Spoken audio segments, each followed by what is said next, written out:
Une flèche fêtière à Munich, ça vous paraît possible? Ou une flûte en bambou à Francfort? Ou encore un chambranle à Sydney? Un nombre indéfini d'objets Kanak sont dispersés à travers le monde, dans des musées, enfouis dans leurs réserves, et parfois même dans des collections privées. Mais finalement, on ne sait même pas à quoi ils ressemblent, ni même quel genre d'objets ont bien pu exister à l'époque de nos vieux. Myriam Schwamm s'est donné pour mission de dessiner ces objets qui ont fait partie de notre histoire et qu'elle a pu rencontrer sur son chemin, afin d'en ramener ne serait-ce qu'une représentation au pays. Ne bougez pas, on en parle tout de suite dans l'émission. Il y a quoi aujourd'hui? C'est fascinant ce projet de Myriam Schwamm. En voilà une idée qu'elle est bonne, Jim. Pour une fois, je suis d'accord avec toi, Joe. Chloé a d'ailleurs eu la chance d'aller dans son atelier découvrir son univers. L'idée avec représentation est vraiment d'honorer aussi des objets du quotidien. L'artiste sera aussi avec Chloé pour nous raconter cette belle aventure. Et elle se prêtera bien sûr au jeu fin bête de Chloé avant de découvrir une drôle de machine dans le Cénet d'aujourd'hui. Wow, mais c'est délire ce truc, qu'est-ce que c'est? Eh bien, on va le découvrir dans un instant. Et c'est qui ça? C'est qui? Salut Myriam. Bonjour. Alors tu es artiste plasticienne, originaire de Munich en Allemagne, et tu exposes en ce moment sur le mur du 21 des représentations, c'est d'ailleurs le titre de l'expo. Depuis 10 ans en fait tu parcours les musées du monde en fait à la recherche d'objets Kanak, devenus objets d'art maintenant. Est-ce que tu peux nous parler un petit peu de ce projet fou? Ce projet, il a pris naissance au contact des objets ici, le peu que j'ai pu voir, parce qu'à l'époque, c'était moins présent. Quand je suis arrivée ici il y a 25 ans, notamment dans l'espace urbain, bon, il y avait le musée, hein, mais c'est un peu tout. Et effectivement, cette idée de prendre conscience de leur beauté aussi et de leur rendre hommage. Et quelque part, dans une lointaine époque, les Européens arrivaient en Océanie avec des vaisseaux. Souvent, il y avait du dessin qui était fait, des objets, des scènes de vie, etc. Et quelque part, c'est d'entamer ce voyage de retour, c'est-à-dire de ramener ici les objets par leur représentation dessinée. D'accord, très bien. Et alors nous sommes venus chez toi pour que tu nous parles d'une pièce que tu as découverte récemment qui a une histoire mystérieuse. Rencontre.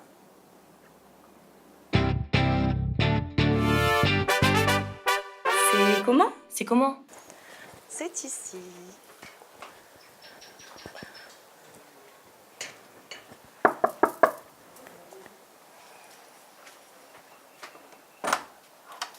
Bonjour Myriam. Rentrez. Ça va bien? Rentrez, rentrez. Merci de m'accueillir. Alors où est-ce qu'on est ici? Ben voilà, ça c'est espace de vie Waouh. et espace de travail mélangé, quoi. Donc c'est ton atelier? Oui. C'est ici. Avec le Exactement. verre d'Alibaba un peu, non? Oui, ben oui, mais c'est Plein ça, de les choses. plasticiens, on accumule toujours 3 tonnes de matos, donc il y en a un peu de partout.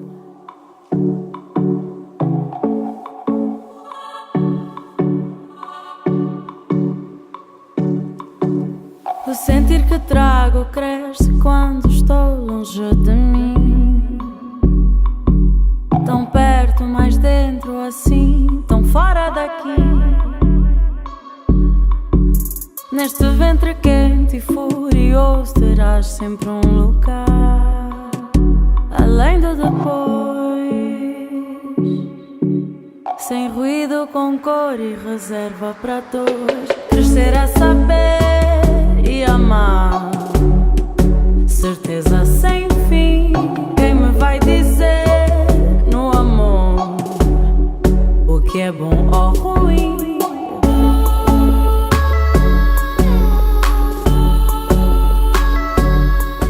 Et alors sur quoi tu travailles en ce moment? Montre-moi. Ben, en ce moment, peut je voir suis un peu à l'ordi, mais j'ai les dessins qui sont là. Ah, ben, on est là, curieux ça de va voir être ça. la deuxième partie. Là, sur le mur du 21, il y a ceux que je fais à Munich, c'est ceux qui sont là-dedans. Donc les fameux dessins De la série représentation. Représentation. Voilà. Ok, donc là ce sont les derniers.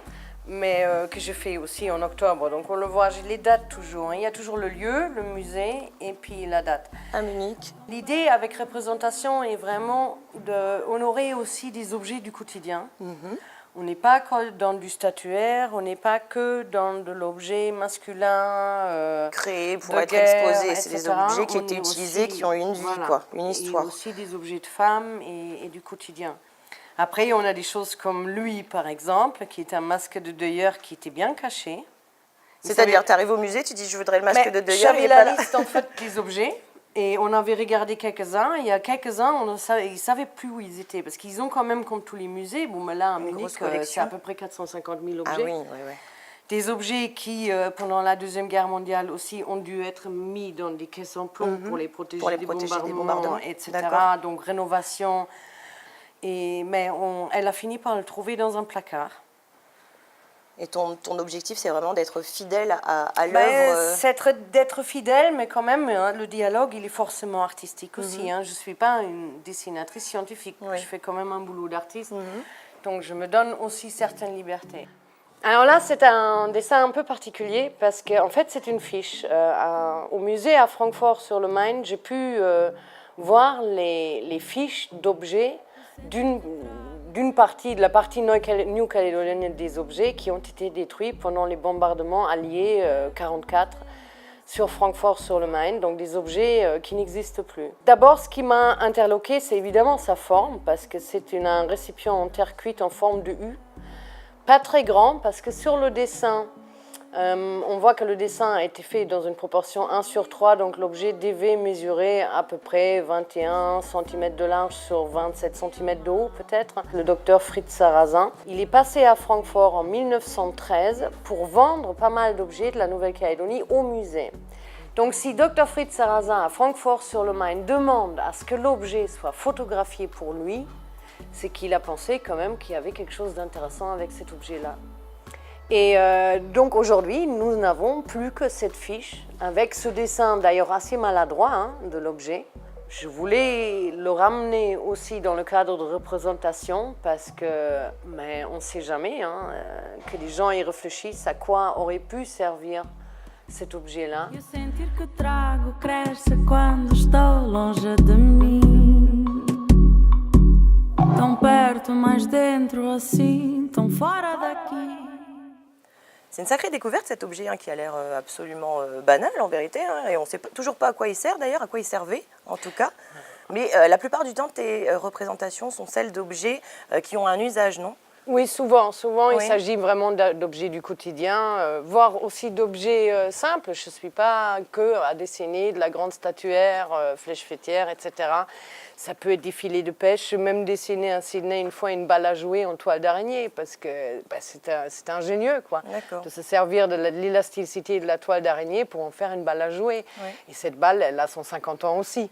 Voilà, donc Grâce à la conservation dans un espace, les réserves d'un musée, où tu as une climatologie bien précise, hygrométrie, à l'abri de la lumière et tout ça. D'accord. Et est-ce que toi, tu as déjà eu des retours justement sur des objets que tu as dessinés de la part de personnes ici, de personnes du pays, par exemple des vieux Kanaks, par exemple, qui t'auraient dit moi j'ai connu cet objet, je le connaissais, on l'avait dans ma famille ou je m'en servais Pour l'instant, malheureusement, assez peu, parce que j'ai très peu pu exposer cette série en Nouvelle-Calédonie. J'ai pu l'exposer en Australie, j'ai pu l'exposer en Allemagne et en Nouvelle-Calédonie. En fait, je l'expose pour l'instant que dans mon lieu de prédilection.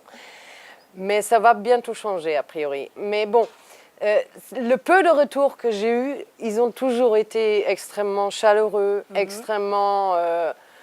mais oui, amical, de la part de vieux aussi du Nord qui étaient venus pour voir Kanak l'arrête une parole et qui m'ont vu dessiner, qui ont regardé les dessins et qui m'ont dit que c'était super parce qu'au moins mes dessins, ils allaient rester ici.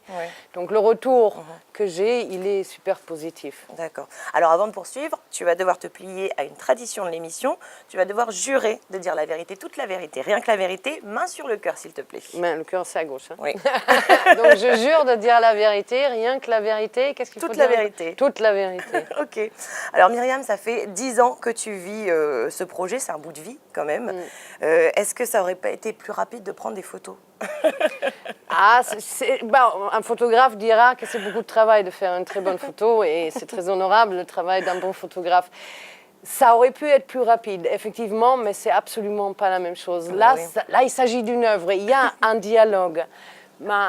La difficulté que quelqu'un a de tresser, de travailler sur un bout de bois, elle est quelque part, elle trouve un écho dans la difficulté que je peux avoir à le dessiner en respectant la proportion, en respectant les fils, le nombre de fils tressés ensemble, etc. Par exemple, il y a une jeune femme qui garde les expos au centre de Chihuahua, elle m'a vu dessiner une monnaie. Et c'est une nana super qui est vraiment super intéressée par l'art en plus. Une jeune femme kanak. Et à un moment, j'étais en train de dessiner une monnaie, une femme. Donc c'est un tout petit objet. Et puis elle est venue me voir. Elle n'était pas fâchée, mais elle m'a dit, mais Myriam, là, au bout des doigts, tu as oublié de mettre les coquillages. Elle me dit, mais si tu ne les dessines pas exactement, mais comment on saura après qu'il y avait ces coquillages-là? Et elle a eu raison. Oui. Donc ça, par exemple, une photo, elle ne va pas le faire sortir. Or, moi, je peux faire sortir des détails, je peux faire des choses comme ça. Oui, mais je te taquine, bien sûr. Mais c'est presque un travail d'historienne, en fait, que tu as réalisé. Est-ce que tu peux nous raconter un petit peu comment ça se passe quand tu arrives, quand tu entres en contact avec les musées pour leur dire, ben voilà, je voudrais dessiner tel ou tel objet. Est-ce que ça a été facile d'accéder à leurs réserves, par exemple? Est-ce que tu as rencontré des particuliers aussi, des collectionneurs? Alors, en fait, c'est vraiment un travail d'artiste. Je n'ai absolument rien de scientifique. Oui. Même mon choix des objets que je dessine et la façon dont je les dessine n'a rien de scientifique. Donc, c'est une approche, au contraire, totalement intuitive et artistique, ce qui fait que ce n'est pas toujours facile. Il y a des musées où ma carte m'en dit niet. Oui. Et donc, quand on me dit niet, dans tous les musées du monde, tu peux dessiner dans les salles. C'est un lieu public. À partir du moment où tu payes ton entrée. Ta place. Donc, Oui. je paye mon entrée et je dessine debout, assis sur un tabouret, par terre, comme je peux. Et parfois, c'est tout le contraire. Notamment en Allemagne, où, je ne sais pas si c'est lié, mais je crois quand même, le monde de l'art, de la culture en général, latin, est quand même un monde machiste aussi. Or, en Allemagne, pour exemple, il y a pas mal de musées qui sont dirigées par les femmes. Et en général, là, est-ce que c'est lié? Je ne sais pas exactement, mais je pense que c'est un petit peu lié. L'accueil n'a pas du tout été le même. C'est-à-dire? C'est-à-dire que là, mais les directrices ont dit banco, c'est super ton boulot. Et que, pour elles, ce n'était pas grave que je ne sois pas scientifique. Il suffisait que je sois ici, donc je suis considérée comme une artiste ici. Ils savent que je suis originaire d'Allemagne, de Munich. Bon, voilà, en plus là, à Munich, c'était ça. Oui. Et ils m'ont accueilli. Donc ta démarche a ils été m'ont accueilli respectée, avec voilà, beaucoup de gentillesse et d'ouverture d'esprit. D'accord. Alors, combien d'expos tu as réalisé depuis le début de ce projet? Ben, j'en ai fait très peu. J'ai exposé une partie une fois à Munich. J'ai eu de l'aide il y a très longtemps par quelqu'un qui travaillait pour la mission des affaires culturelles ici il y a plusieurs années, M. Jean-Jacques Garnier, qui m'avait soutenu financièrement quand il était déjà à Sydney à l'ambassade pour une série d'expositions dans les Alliances françaises en Australie. Donc il y a une grande série qui a été exposée à Perth, Melbourne et Adelaide. D'accord. Et ici, au final? Ici, au Nakamal, le 21. Effectivement, en 2015, tu avais déjà exposé sur le mur du 21. Je te propose un petit flashback. Pour cette exposition représentation sur le mur du 21, en tout, il y a 6 thématiques qui sont exposées à des intervalles de 8 jours. Il y a sur les épaules, il y a sacré personnage, des raillures et des poids, énigmatique, animal et métissage. L'idée, c'est de faire des constellations d'objets divers, de mélanger de l'objet utilitaire, de mélanger de la statuaire, de mélanger des objets qu'on connaît plus. Je sélectionne les objets sur plusieurs critères, à la fois justement en essayant de ne pas dessiner que les objets qui sont des objets connus.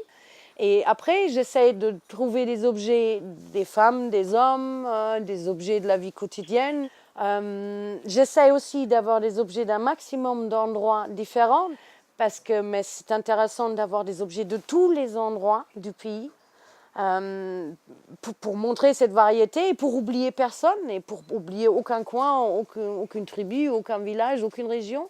Voilà, donc c'était en 2015, tu avais exposé autour de 6 thématiques différentes. Est-ce que c'est le cas encore pour ton expo actuelle? Il y a des thématiques aussi? Est-ce que tu as sectionné des objets autour de critères particuliers? Non, parce qu'à l'époque, j'avais mélangé plusieurs lieux et là, c'est vraiment comme Munich venait d'être réalisé là, début mi-octobre, donc ça vient d'être réalisé, j'ai mis Munich et puis là, Francfort qui a été réalisé il y a un an tout juste. Voilà, donc à l'époque, tu avais représenté déjà 112 objets et donc 2 ans après, à combien tu en es? 131. 131, donc ta dernière visite, c'était, donc tu nous dis à Munich. Là, en octobre à Munich. À Munich, c'était en octobre et c'est donc cette visite qui a achevé ce projet. Oui, mais en partie, on peut le dire, en tout cas, dans ce format-là aussi, qui sont souvent des dessins au format A3. Mhm. Est-ce qu'il y a d'autres régions, d'autres musées qui ont accueilli justement des objets Kanak que tu souhaiterais explorer? Est-ce que ce projet est vraiment fini ou est-ce que tu as vraiment envie de t'arrêter? Non, je n'ai pas envie de m'arrêter. Le seul truc, c'est que je n'ai pas les moyens de voyager partout. Je n'ai pas les moyens de me payer une chambre d'hôtel. Donc, mais à Munich, je suis chez mon père. À Francfort, j'étais chez une amie. Je suis obligée de travailler avec aussi les possibilités. C'est ça, oui. Et donc, je ne peux pas aller n'importe où. D'accord. Alors, on peut encore venir apprécier tes œuvres sur le mur du 21. Jusqu'à quand? Jusqu'au 1er décembre. Jusqu'au 1er décembre. Et puis prochainement, un marché de Noël également se tiendra au mur du 21 aussi. Qui sera présent? Qu'est-ce qu'on pourra y voir dans ce marché? Alors, le marché de Noël, il y a déjà une dizaine d'artistes qui se sont inscrits. Il y a du bijou d'artistes, il y a des petites œuvres, il y a des artistes connus, il y en a d'autres. Alors, pour l'instant, j'ai beaucoup de gens qui se sont engagés de venir. D'accord. Il y a quelques artistes qui m'ont en partie déjà montré, ils ont fait des choses spécialement pour ça. D'accord. Moi, je vais amener tout simplement le poster que je suis en train de réaliser sur toute la série. D'accord, donc tu as réalisé un poster qui regroupe tous ces Tous objets les 131, que tu as dessinés au cours de ce projet. Voilà, donc je vais amener ça. Bon, pour l'instant, nous n'avons pas beaucoup de culinaires. Si jamais il y a des gens qui font des jolis gâteaux, voilà, qui se signalent. Et donc, voilà, c'est marché de Noël avec des œuvres originaux des artistes et très variés. D'accord, mais merci beaucoup Myriam. Et puis rendez-vous donc au mur du 21 pour ton exposition représentation qui se tiendra jusqu'au 1er décembre et puis ensuite place au marché de Noël du 4 au 22 décembre. Myriam, tu restes avec moi, l'émission n'est pas terminée et on commence avec le Qu'est-ce tu baves? Qu'est-ce que tu baves? Qu'est-ce que tu baves? Tiens, c'est une expression, comme on a dit, tout le monde peut dire, mais c'est pas tellement ça, quoi. Hein? Si c'est vrai, t'as raison, mais c'est pas tellement ça. Mais tcha, c'est pour dire mais non. Moi, tu fais tcha, mais non. Tcha. Ouais, c'est surprise par exemple, c'est quand on est surpris. Pour faire montrer, c'est pour dire tcha. C'est pour faire montrer ou bien pour quand on est en surprise ou voilà comme ça. Tcha, c'est une expression en bout, c'est comme le Grand Sud. Parler de quelque chose, nous au Lifou on dit si, mais eux on dit tcha. Par exemple, nous on rigole ensemble et puis elle fait tcha, t'as quoi là? Tcha, c'était va-t'en maline. Tcha, arrête, c'est une expression. Oui, c'est. Je sais pas comment dire. C'est un peu dans le sens où on dit arrête de mentir ou voilà. C'est comme. Tcha, c'est comme tcha, t'as quoi? Tcha, c'est une expression là. Par exemple, là, tu vas dire et moi je suis belle, là tu vas dire tcha, mais tu ressembles à rien. C'est expression de tcha, mais regarde ton frère là. Non, voilà, c'est quand on est étonné. Voilà, tcha, c'est une expression que tu connais, que tu emploies? Non, je ne l'emploie pas, je l'ai entendu. Oui, donc en fait la définition, c'est ça, c'est un peu une interjection, reprobation. Ça dépend, il y a différentes plusieurs définitions. Ouais. C'est quoi ton expression préférée? Une expression locale, il y a une expression locale que tu utilises? Ah, mais j'en utilise parfois, mais moi les expressions, c'est pareil, je les entends, après je vais les utiliser un certain temps. Je suis assez, j'imite assez, ouais. Et après ça part aussi. Et j'en ai utilisé même des obsolètes. Il y a quelques expressions, je ne me rappelle plus, mais qu'on utilisait à une époque ici, qu'on n'utilise plus parce que la langue, elle est vivante, elle bouge, elle évolue tout le temps. Et ici, évidemment aussi. En tout cas, quand je suis ça m'est arrivé quand j'étais par exemple à Paris, les gens, ils me disent que je parle effectivement un drôle de français. Hein. Je ne parle pas un français. Un français calédonien. Je parle un français calédonien. Apparemment, je ne me rends pas compte. Myriam, si on jouait maintenant? C'est fin bête. Alors, je te propose une interview décalée, mais décalée au sens propre. C'est-à-dire que tu vas devoir me donner tes réponses en différé. Donc, je vais te poser une première question. Tu penses à la réponse, mais tu ne me la donnes pas encore. Je vais ensuite te poser une deuxième question. Et là, tu me donneras la réponse à la première question, et ainsi de suite. C'est bon, c'est clair? En français. Petite précision, essaie de ne répondre que par un seul mot. Ça sera plus facile. Alors, plutôt pinceau ou crayon? Réponds pas encore. Qu'est-ce qu'on peut mettre dans un sandwich? Crayon. Que comptes-tu vendre au marché de Noël? Salade. Enfin, tu peux mettre des déterminants quand même. Avec quoi te brosses-tu les dents? Poster. Avec des posters. Quel est le titre de ton expo? Oh, je crois que j'ai perdu le fil.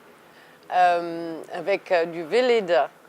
Du Velleda, qu'est-ce que c'est que ça? C'est une marque anthroposophique de dentifrice sans menthe. J'aurais pensé une brosse à dents, mais... Bon, merci de t'être prêté à ce petit jeu fin bête. On passe à la rubrique C'est net. C'est net. C'est net. Alors, Myriam, on t'a préparé un petit zapping de vidéos trouvées sur le net. Je te laisse les découvrir.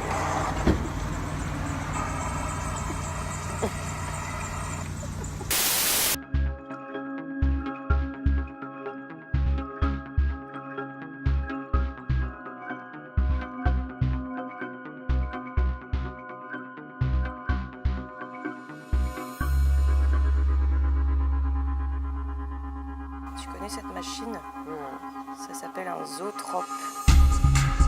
Et ça crée l'illusion d'une animation, quoi. Ah bah, tu vas le filmer plus près, tu vois. C'est incroyable. Ouais. Et donc là, c'est en 3D, parce que d'habitude, c'est des images, quoi. C'est un peu l'ancêtre du cinéma. Ouais. Incroyable. C'est fou, hein? Ouais.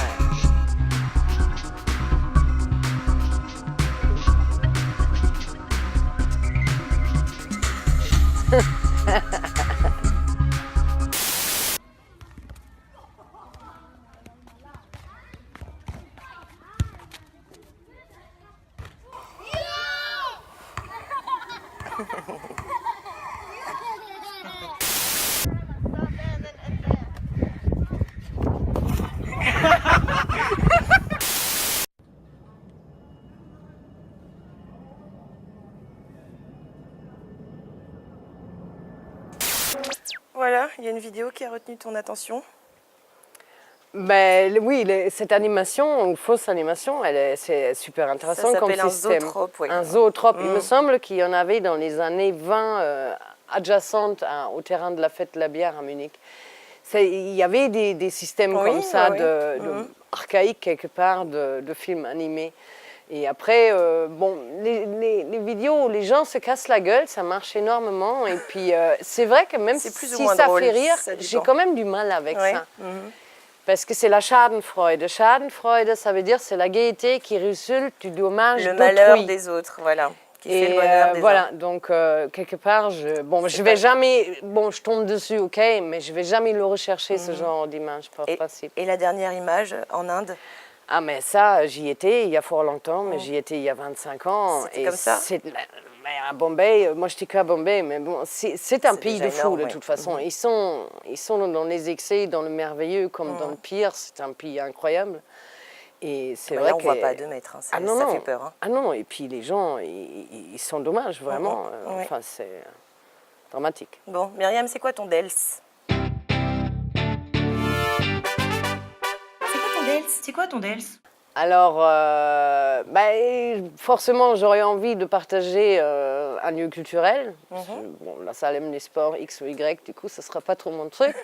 Mais un lieu, en fait, que je ne peux pas recommander parce que ça ne se recommande pas d'aller à l'hôpital. Mais il faut quand même en parler. Et quand on s'y trouve, le Médipôle a quand même ouvert au public, enfin aux yeux de tous ceux qui s'y trouvent, une collection d'art contemporain calédonien qui est vraiment incroyable. Hein. Ce boulot, ce chantier que le gouvernement a mené pour le 1% artistique, il donne quand même résultat à un parc rempli de sculptures, à des œuvres partout, à des expositions temporaires, à des animations d'art vivant qui commencent à se mettre en place. Donc, quand on y est, franchement, on peut prendre soin de quelqu'un et quand il y a un moment, en profiter parce que c'est vraiment énorme.